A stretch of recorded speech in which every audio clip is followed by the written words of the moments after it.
Before we jump into this week's episode of the Major Pain Podcast, I will remind you that I am not a medical professional. Please do not take any medical action based off what you hear on this podcast without first consulting your doctor. I'll also say that if you are enjoying Major Pain, we would love your support to keep the show going. There are several great ways to do so. The first is our ongoing Patreon campaign. Through Patreon, you can subscribe with monthly financial contributions that directly support this show's creation. We have 3 tiers of support: the $2 per month supporter tier, $7 per month patron tier, and $25 per month producer tier. Each tier comes with different levels of recognition on the podcast itself and gifts when you sign up. Our $7 per month patrons will receive a gift of a Major Pain coaster, and our $25 per month producers receive a Major Pain tote bag, both gifts made by my mom. Everyone who signs up on Patreon will gain access to monthly bonus episodes with myself and my partner Andy, where we talk about what's going on in our lives, updates on our health, and the movies and TV and books we are currently enjoying. You can learn more about our Patreon campaign and sign up to support this podcast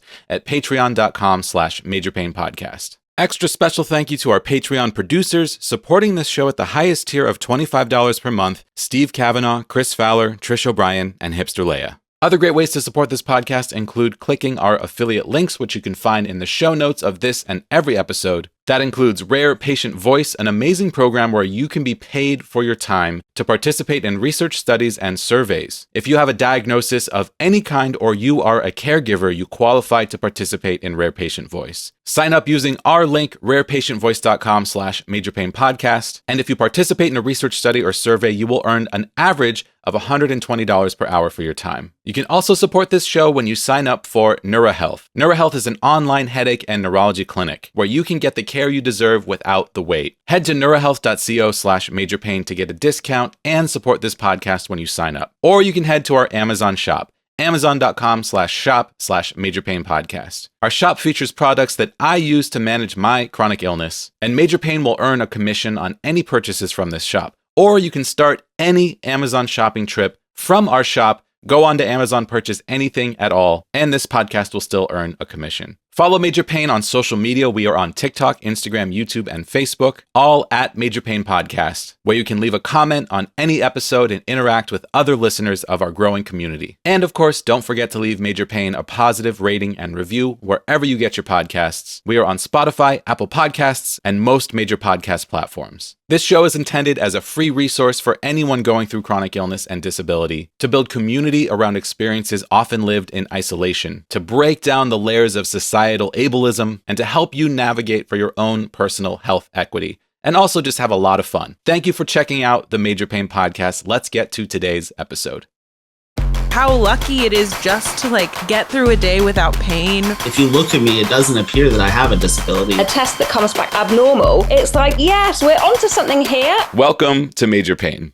I'm your host, Jesse Mercury, and this week I'm joined by my guest, Danielle. Danielle, Hello. Welcome to the podcast. Thank you for having me. Yeah, thank you so much for coming on the show. I'm so excited to talk to you today. Let's get to know you a little bit before we jump into your story. So Danielle, why don't you tell us about yourself? I'm 25. My biggest passion project is I own a restaurant. We donate 20% of our proceeds back to families in need every Tuesday. Wow. Yeah. I like art and music and all those things. Awesome. You own a restaurant. Tell me about your restaurant. It's a pizza place. My parents actually bought it because we couldn't find a job for me.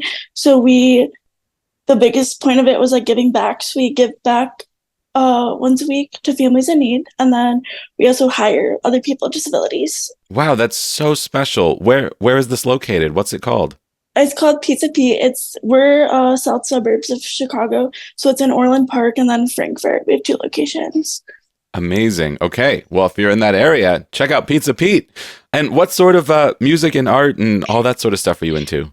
I really like Taylor Swift and Olivia Rodrigo and Sabrina Carpenter. And then art-wise, I like to write and draw and stuff. Amazing. Very cool. Well, thank you for sharing all that with us. I feel like, I just love having a sense of someone before we jump into their story. Mm-hmm. So let's do it. Danielle, what is your major pain? Cerebral palsy and the comorbidities. Okay. Can you describe cerebral palsy to us for someone who may be unfamiliar? It's a brain injury that occurs either before or shortly after birth, and then it affects movement and like motor function. And I imagine that that would be highly individualized from person to person. Yeah. Yeah. So for you, how does cerebral palsy manifest in your life? Mine's all four limbs. It affects my legs worse than my arms, so I can walk independently. I use forearm crutches, and then I have like scoliosis and stuff. But I know people who it like literally affects one ankle. Like it's so individualized, it's crazy. Yeah. And you mentioned comorbidities as well. What are the comorbidities that are common with cerebral palsy? I have POTS. I don't know how common it is. It was something we kind of were always supposed to look out for, but I've never really met anyone who has it. And then I also have like scoliosis and stuff. POTS and scoliosis. Yeah. Mhm. Yeah. And, through doing this podcast, those are two things I've become very familiar with. We just had a great episode about scoliosis just a couple weeks ago, actually. Yeah, I just watched it. It was good. Yeah, Billy. Oh, man, that was such a great episode. Can you talk me through just your day-to-day life right now with cerebral palsy and how that looks? Yeah. So I have caregivers. They're great. It's actually one of my best friends, so it works out really well. So they just come over in the morning and help me get ready and stuff for the day, and then I can't drive. So in terms of transportation, it's like a lot of Uber, a lot of like my family. I know a lot of people can drive. I just can't personally. Mm-hmm.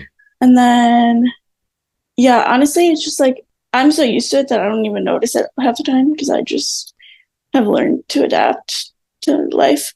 Yeah, because this has been since birth that this has been traveling with you. So let's talk through your history. What are your early memories of childhood growing up with cerebral palsy? I definitely like knew that I was different from a young age, but I am very lucky to have parents who like made it known like you're not gonna let this hinder you. You're gonna let it like help you in a way. Does that make sense? Absolutely. Yeah. Yeah. So I was very lucky to grow up in that environment. Yeah, I mean, I think the biggest thing is that I like grew up around like a lot of adults from like a very young age. So I feel like I like grew up a little bit quicker than most people, but interesting to hear you say you knew you were different from a young age. Can you tell me about that? What does that feel like, and in what ways did you come to that realization? I'm trying to think because I was really lucky in terms of the sunset. Like I really wasn't bullied or anything. I think honestly, I think the biggest thing is that like adults would make it known that I was like different or like say things. Like I didn't go to college just because college was like not in the cards for me personally, and I had people be like, well, you're going to be screwed for the rest of your life if you don't go to college. Interesting. So it's almost like an external labeling of you as different. Yeah. How does that make you feel? It's like obviously annoying. So I'm so much more than like the diagnosis, obviously. Like, yes, it affects everything in my daily life, but like that doesn't mean that I'm any less capable than anyone else. Mm-hmm. Yeah. I'm so glad to hear that you weren't bullied. Did that carry all the way through your schooling? Yeah. No, wow. I was incredibly lucky. Wow. And did you grow up around the Chicago area? Yeah. Tell me about your support structure growing up. You mentioned having a lot of adults around. Tell me about the rest of your community, your friends and teachers. Yeah, I've had a great support system my entire life. They're still some of my like closest friends or my childhood friends. So I honestly was just like really lucky that like they are like have always been there like through all of everything, and I've always been down for whatever I like need and are always down to adapt things. Yeah. To make sure that I can participate. I like to go to a lot of concerts too. So it's like we'll go to concerts and like I've literally had my friends like call and make sure that places are accessible and like wheelchair me around the city, like no questions asked. Awesome. So if cerebral palsy is a brain injury at or shortly after birth, can you give me any details about what happened in your case? Yeah. So I was a micro preemie. I was born at 25 weeks. Wow. Gestation. Yeah. So I was like 1 pound 8 ounces. So I was in the NICU for like 7.5 months and then ventilator dependent for the first 3. Wow. So they think that just like all of that is what caused it. Yeah. And so you're, a real survivor. It's amazing. Yeah. That you lived through that. Yeah. was given a 0.5% chance of a meaningful life, and here we are. Wow. Almost 25 years later. A 0.5% chance. I mean, so you're like 99.95% beating the odds. Yeah. That's really incredible. And then so as you're growing up with cerebral palsy, tell me about the mobility as you're getting older. Are you, graduating from one size of mobility aid to another as you're getting taller? Yeah. So I was completely wheelchair dependent till 6.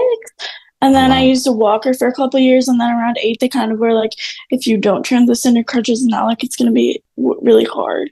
Because there's like ages kind of where like you have the most neuroplasticity, and then it like kind of comes off a little. I mean, it's always there, but it's not as like available and it's not as easy to like learn things. So then at 8, I transitioned to the crutches and have been on those ever since. Wow. And do you have like a physical therapist that works with you on mobility? Yeah. She's great. What is that? Yeah. What does that process look like? What sort of exercises do you do? Now as I've gotten older, it's just like a lot of like strength training and maintaining the mobility that I have, because CP is like a use it or lose it diagnosis. But when I was growing up, it was a lot of like just like walking and stuff to try to get me as independent as possible. So now it's more like maintaining that progress.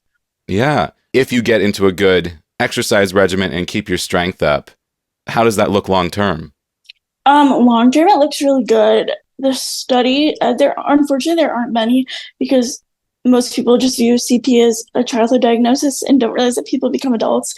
It's getting better now because of like literally my generation, but your prognosis is really good as long as you keep up with it. If you don't, you're pretty likely to lose the ability to walk before the age of 40.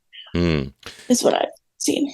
The last time I interviewed someone with cerebral palsy, they said the exact same thing, that doctors always think of it as a childhood diagnosis, and they don't consider the fact that children with cerebral palsy grow to become adults. And she was talking about sort of being cut off from services at a certain age, and she lives in the UK. Has that been your experience as well, that as you become an adult, they sort of just forget about the fact that you still need support? No, but it wholeheartedly is because I live so close to a big city and have access to way more like people than the majority of people have. Yeah. It's purely geographically, I got incredibly lucky. Yeah, that's awesome. So you mentioned not going to college. Is that something that you had any regrets about, or is it something you just wanted to get out of school and get to go into life? No, not at all. It's just the way that my brain injury manifests too is I have like ADHD and stuff too. So school is never like great for me to be in with. So I kind of was like, why would I waste all this money to like be stressed out and like potentially not do well? So I don't have any regrets about it now. Dude, I think looking back 5 years, I'd be where I am now. Absolutely not, but I'm so grateful for it. Yeah.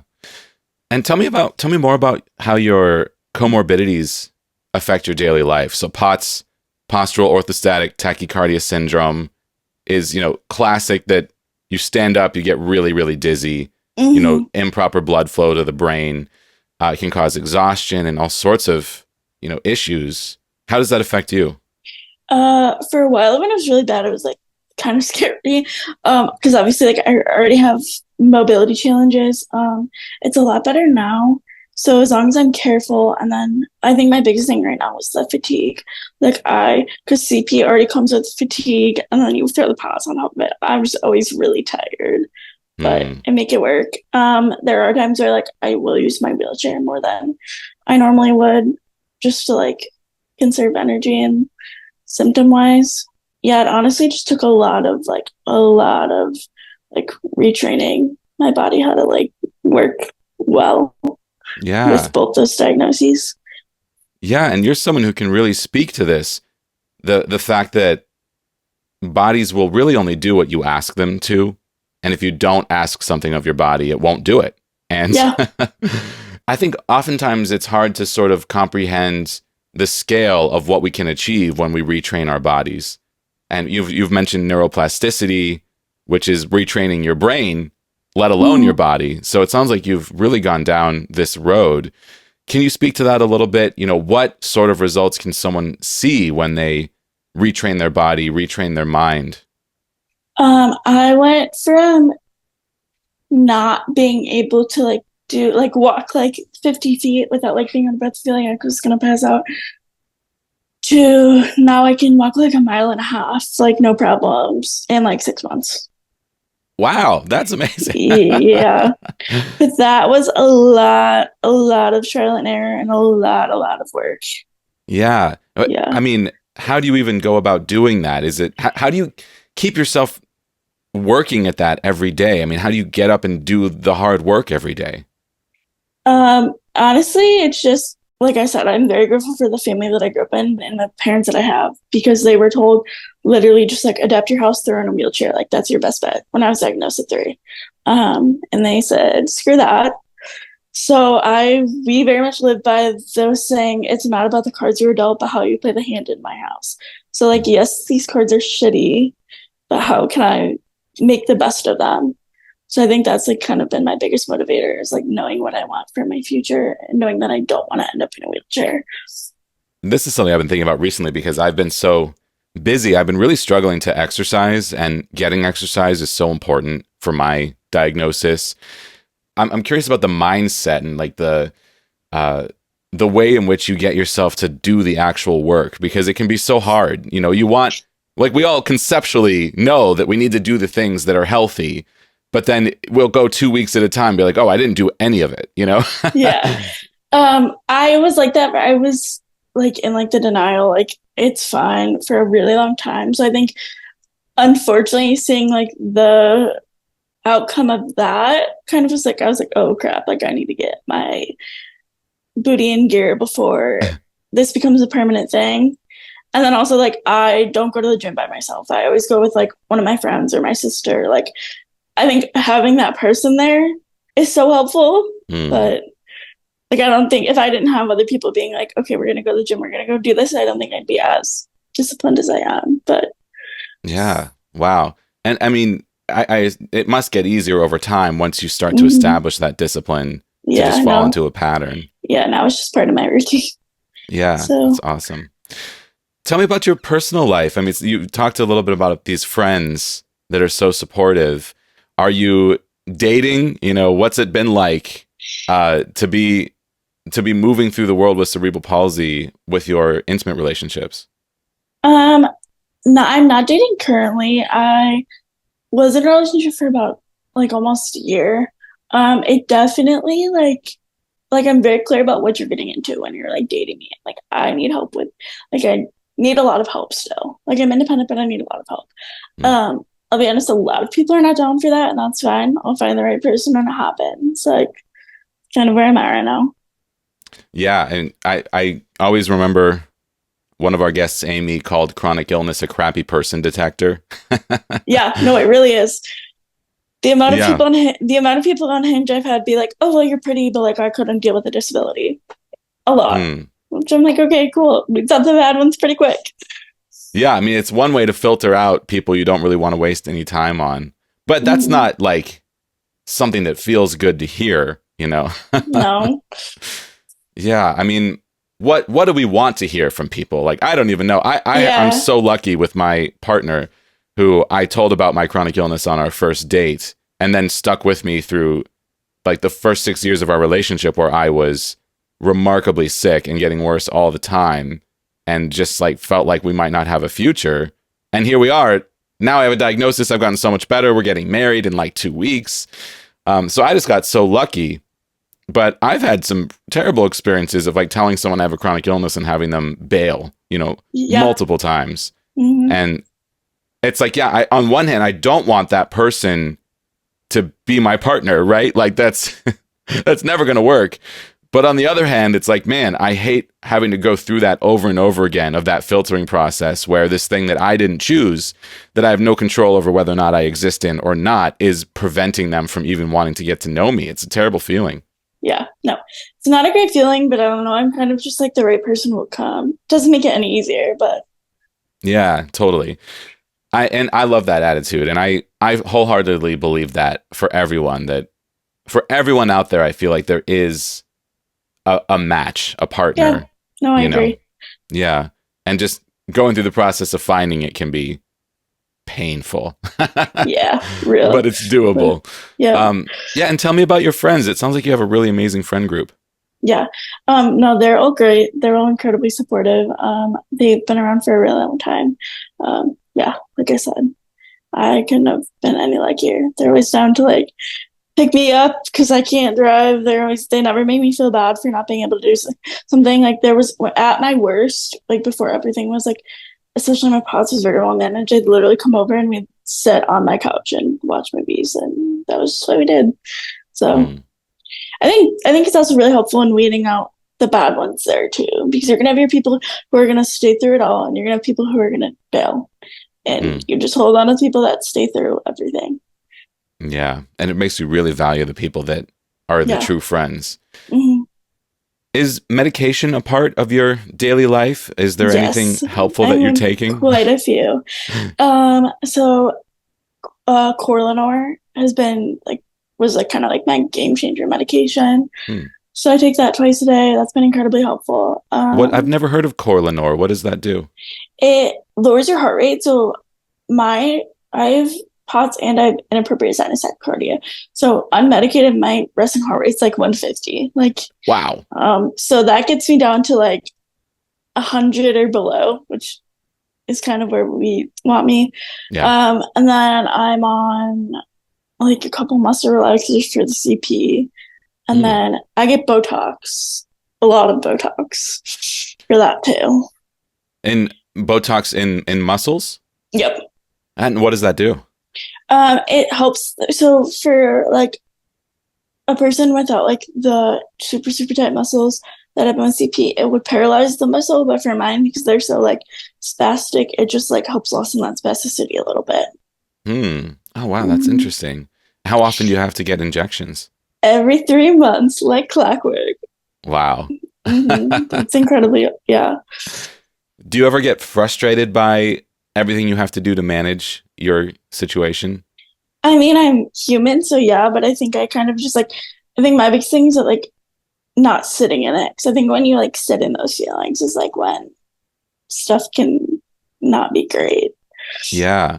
And how do you, I mean, sometimes that feels like it's out of our control.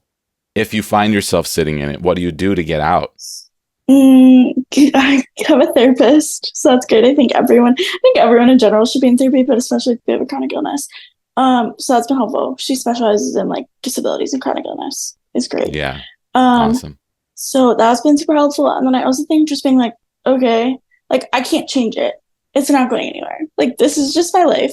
It sucks, like sometimes, but sitting in it's gonna help no one, and especially not me. How do you feel about pop culture representations of cerebral palsy? You know, it's a disease that I feel like a lot of people have heard of and maybe have seen depicted. And I'm thinking right now about Breaking Bad, how the main character's son has cerebral palsy, which I actually really appreciated that depiction of cerebral palsy. But how do you feel about it? What are you seeing out there in media, and how does it make you feel? I feel like media mainly just like depicts the really, really severe form, which I understand is important. But there's like, I have people who will be like, oh yeah, I have cerebral palsy. And they're like, no, you don't. You can like walk and talk. And I'm like, it's a spectrum. So I feel like I'd appreciate it if like the spectrum was shown a little bit more. But I do think that where we're headed with it is like great. Yeah, what a great answer to that. And, something I'm so grateful for is you being on the podcast today and telling us your experience, because you are a part of that spectrum. And it's just so enlightening to be able to get a sense of your experience. And it also takes a lot of bravery to get up on a platform like this and to talk about your story. Is that something that's important to you, to get the word out there about the realities of cerebral palsy?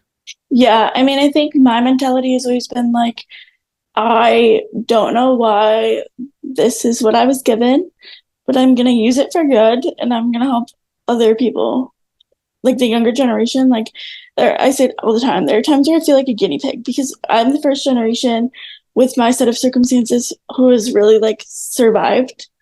to make it Really? to being this old. Yeah, like I had a pulmonologist, or I went to go get PFTs done because lung issues are also really common in prematurity and CP. And he was like, "You're literally the first generation that I've seen like have this good of lung function and like be this okay at this age." Wow.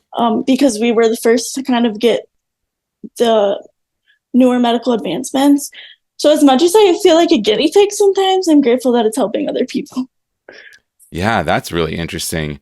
I can't imagine what that must feel like to think about the history of people with cerebral palsy and think about the things that they didn't have. These types of things are like, you know, these sorts of thought experiments are things that I fall into a lot. No, like me just too. thinking about someone else with my illness. I've thought about this a lot because I would have like such severe muscle spasms. And I was just like, man, if I were born, you know, a couple hundred years ago, they'd think that I was possessed by a demon or something. Yeah. I know I get told all the time, they were like, if you had been born even 3 years earlier, like you weren't surviving. Which I think Wow. is like a crazy concept. Yeah, I mean, So what does that feel like to sort of dwell on that? it's like a little weird just because I am so young. But I mean, I also think it makes me appreciate life so much more, like the little things. Like I know that I so easily could not have been here, and I should not be here. Mm, wow. And does that give your life a sense of purpose? Yeah, I mean, I think that alone gives my life a sense of purpose, and it's one of those things where it's like most CP, the life expectancy is like pretty average now, but it's very dependent. Like I said, it's very dependent on type and your comorbidities and everything else. So I'm like, I don't know how long I have here, but as long as I'm living well and I'm making a difference, that's all that matters to me.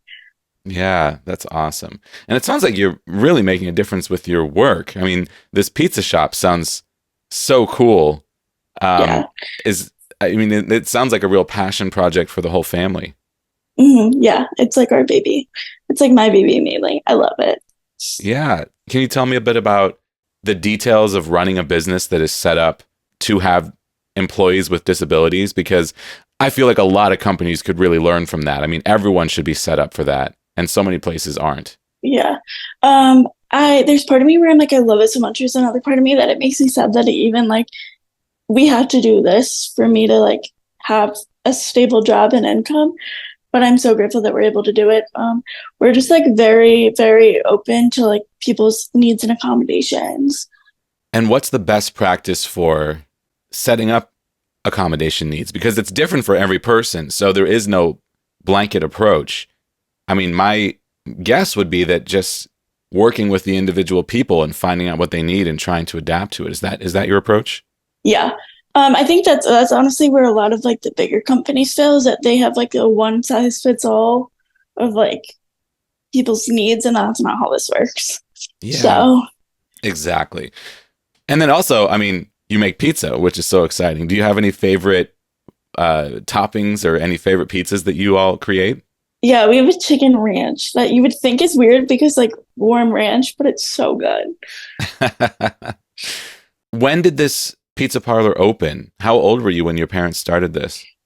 So we bought, the original owners wanted to retire, so it's been around for a minute. So we bought our first location, the Orland Park location, September of 2020, so mid-pandemic. Oh, wow. And mind you, my parents have like normal 9 to 5s. Like my mom's a nurse, my dad's a State Farm agent, so they work all day and then come here. And then we opened Frankfurt in January of 21. So within less than 6 months, we went from not ever owning a restaurant to having two. Oh my God. That's amazing. And is it just word of mouth, or are you doing something to get the word out? I do all of our social media, so we're really big on social media. Like we've worked with a couple like companies and stuff, and it's been really fun. But a lot of it's word of mouth, a lot of it's like local advertising, stuff like that. Yeah, amazing. And obviously you're a business that is doing such great work to employ individuals with disabilities. But do you see a shift in your clientele? Do a lot of people with disabilities come in to get pizza because it's an inclusive space? Yeah. So that's been huge. And then also like we did a WGN interview like a year ago, and I literally had some girl from Canada call and be like, I saw you on the news, like what you guys are doing is amazing. So I mean, I think like that's been awesome. Like we've been able to reach so many people and like hopefully eventually help businesses take what we've implemented and make workplaces more inclusive. Incredible. And if other people and other businesses have questions about, implementing this sort of a program, is that something you're open to? Yeah, I always am. Awesome. And how do people get in touch with you? So you can email me. It's daniellescopic23@gmail. Perfect. Do you spend any time thinking about the future? I know that with a condition like cerebral palsy and, with me, with my chronic illness, I try to stay present. Thinking about the future tripping is kind of not necessarily worthwhile because we just have no idea what the future holds. But it's also something that can be a sort of thought hole that can be hard to not fall into. I think it's really hard not to kind of get wrapped up into that. But I also try my best to stay present because that can kind of be a scary thought, unfortunately. I think it's more like making sure that I have a future plan, but then not like spiraling into like being freaked out about it. And how do you stay present? I think just by like appreciating the little things in day-to-day life and like I think that's like the biggest thing. Yeah, and so many of your answers today have come back to gratitude. You seem to be someone who's very grateful for so many things in your life. Is that a conscious effort? I think it was like at one point when I was younger. I don't think it really is now because I think as an adult you really like learn how things impact you. So it's like as an adult, I think I really understand the gravity of like what my parents have done for me work-wise, like the fact that I literally am not supposed to be here. So I think it's a lot easier as an adult to be like grateful for what I have. Like tomorrow's not promised to anyone. Yeah, amazing. How about your scoliosis? We haven't talked too much about that. How does your scoliosis impact you? I deal with a lot of back pain and then like mine's like more my lower spine, so it also like affects my hips. Yeah, the biggest thing is that I definitely have like chronic pain issues. But it's like not severe enough for like really doing anything about it, which kind of sucks. But yeah, that's interesting to be in sort of that nebulous area where you have chronic pain, but maybe the ways to deal with the chronic pain might have side effects or be, not the safest thing in the world. Have you tried any medications for chronic pain or therapies or anything that's been helpful? yeah, so it's like a lot of physical therapy my entire life. And then I tried a couple medications. I don't really like any of them though. So I'm kind of just dealing with it for the time being until we can figure something else out, which is less than ideal, but it is what it is. Yeah. Do you engage in any online advocacy around cerebral palsy specifically? Obviously, you do a lot with your business and with, employing disabled individuals, which is so amazing, so important. But is that something that you've waded into, sort of talking about your disease online? Yes. So I'm very active on like my Instagram, my personal Instagram. And then I was a ambassador for Best Buddies for like 5 or 6 years, like through this like a state ambassador. So that was huge. And I love doing that. And what's the message around cerebral palsy? What are you trying to get out there? I think because of, like I said, it's going to go back to the way it's depicted in media. I think people think that regardless of how severe your cerebral palsy is, like you can have a meaningful life. Like it's not going to be as easy. But I think that's been my biggest thing because I think people automatically like tend to like feel bad for me or think that I'm missing out. But I'm like, I'm fine. Not ideal, but like I am still living a meaningful life. Yeah, that's so cool. And everything you've talked about today, all the sense of gratitude, the amazing community you have, the platform that you're providing, the workspace that you're providing, sounds like an incredibly meaningful life. It sounds like you're doing so much that's so valuable for our community and that's so important. Thank you. Yeah. And I mean, I hope you feel a sense of pride over that. Yeah, I do. It's something that I don't think I really felt till recently, as weird as that sounds. No, but I am really proud of everything that I've been able to contribute and create. Is that something that you hope to grow in the future? Do you have sort of daydreams about what you'd want to do with unlimited time and resources as far as advocacy is concerned? Yeah. If I had unlimited time and resources, I would literally want to go talk to other businesses about how they can implement better workplace practices.